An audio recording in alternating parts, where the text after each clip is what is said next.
I've had a lot of books over the years. And when I was a kid growing up, I'd get books and books and books, and I had just big stacks of them. Go to the library, borrow their books, buy books, get books as presents. And occasionally, there would be a page missing from the book where it was improperly glued, or the glue came apart, or it was just missing. And it's frustrating when you're reading through a book and all of a sudden there's a bit missing. Now, some authors have books where there are pages that are intentionally gone, where it just jumps from one thing to another. And something similar happened here, where Alice was sitting under the tree looking at the elephant sized insects and the massive flowers that elephant sized insects would do. And then all of a sudden she was on the train. And she goes through this chaos of things on the train. And it's like, where's your ticket? I don't have a ticket. You should have bought a ticket. And everybody repeating it like a Greek chorus.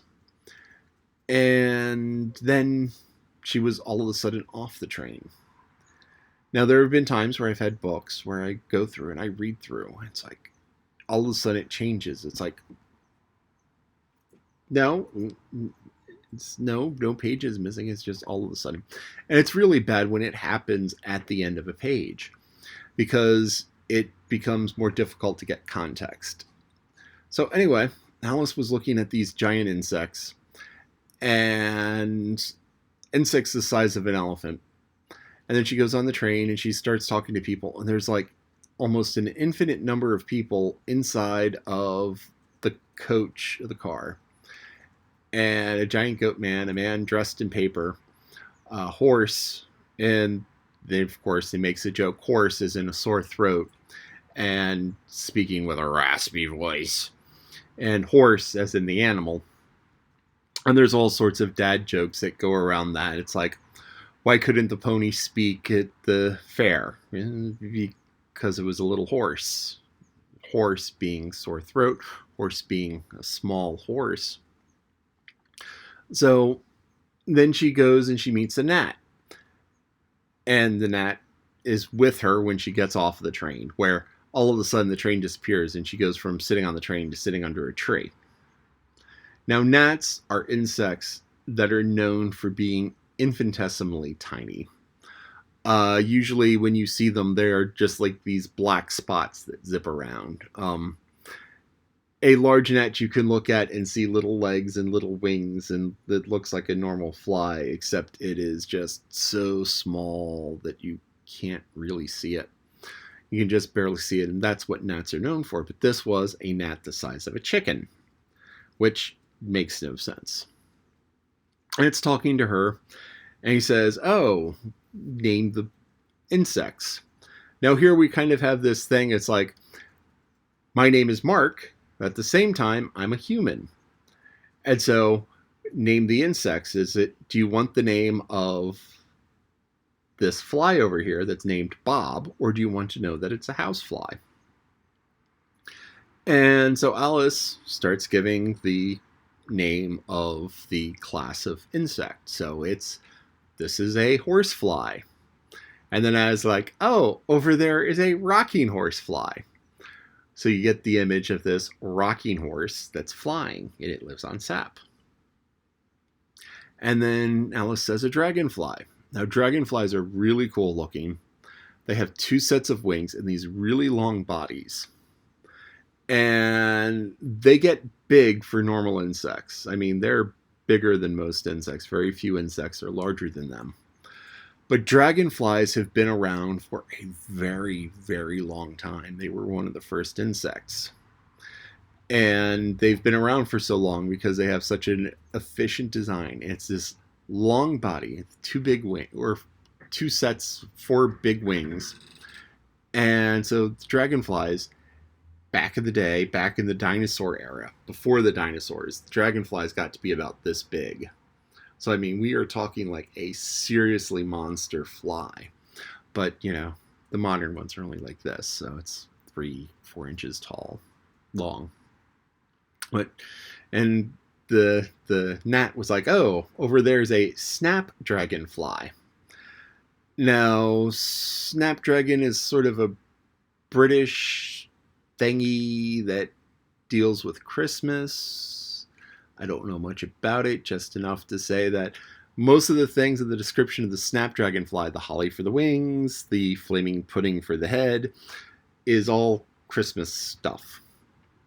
So the Snapdragonfly. And the bread and butterfly that has little pieces of toast for wings. It flaps. And it lives off of wheat tea with cream. They're called snaps or crackers. The crackers Yes. are called snaps. Thank you, Lolly.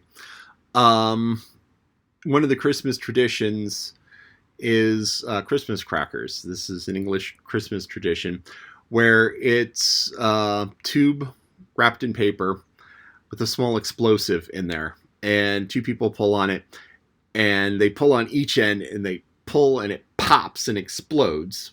Small explosion, you know. It's an inside the house explosion, not an outside of the house explosion. So it's an inside explosion. And there's confetti and a toy, whatever. So that's called a cracker, a snap cracker. And so that's kind of the Christmas tradition. Thank you very much for that, Lolly. Mentioned the bread and butterfly, drinking the weak tea. Let's see. But then she goes on and she's following the path in the woods. Now, it says 2 finger pointing signs. Now, there are signs that people used to put up, and they still get put up, where it's a sign pointing that has a picture of a hand, and it says, this destination, that far. And they're typically put at crossroads. So where you have a road diverges, it says Tweedledee's house this way, and the house of Tweedledum that way. So that, you know, it points in different directions. You follow the direction that the finger points, so that if you're going to Tweedledee's house or Tweedledum's house, you know which way to go. But in this case, they're both pointing the same way. Now, as I said, some of these are intricate finger pointing things. Others are just long with the arrow at the end. And when I was in Spain following the Camino, they were all over the place saying, Santiago, this way. Or because I was coming up from Portugal, it was Fatima going the other way. But so these are road sign directions that you see lots of places. And one of the common things to do with them, that's kind of, it's a more modern thing to do with them, is you have this post and you have all of these places that are relatively ridiculous in terms of navigation. So, you know, you would have this post and it says Berlin, 1,500 miles that way. Washington, D.C., 3,000 miles that way. Pretoria, 7,000 miles that way.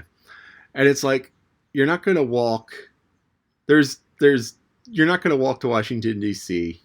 or Berlin from the same place. You're not going to drive to Washington, D.C. or Berlin or Pretoria from the same place. You will drive to one of those 3 locations. You'll be like, okay, I'm going to be driving to Berlin because I am in Hamburg. And even Hamburg to Berlin is a haul. But, you know, it's so many kilometers, so many 100 kilometers. So you go Hamburg to Berlin. Or you'd go from Baltimore to Washington. Or you would go from Johannesburg to Pretoria. But you wouldn't go from here to wherever. And I'm not sure where it first started. I know it entered my consciousness watching MASH because everybody was pulled from all of these different hometowns and they had arrows pointing 5,000 miles to Honolulu, 8,000 miles to San Francisco. And everybody had a sign and it was all pointed.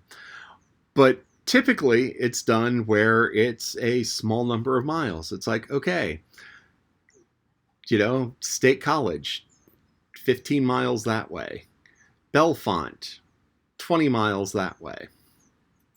And so, you know, you'd have the arrows and it'd be pointing in different directions so that when you have a traveler who's going along who doesn't have a map, because maps are a relatively new thing, a relatively rare thing.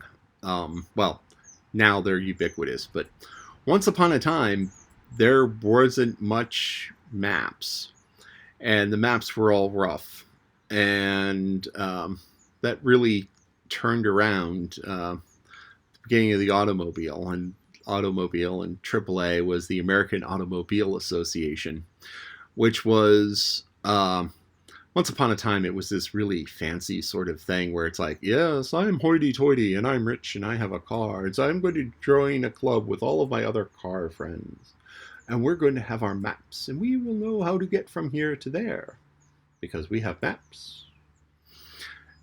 And everyone else just followed signs or went where they knew where they were going because, you know, until you really had the automobile, how far can you make it make it in a day on a horse and wagon? So you make it 20 miles on a day in a horse and wagon, maybe 40 miles if the roads are good, 50 miles if you're lucky and the roads are good. And it's like, okay, I'm going to make 50 miles, and New York is that way-ish. Take me 5 days to get there, but it's that way-ish. And, you know, it's like, okay, where's the road to New York? Or where's the road to Butterfield?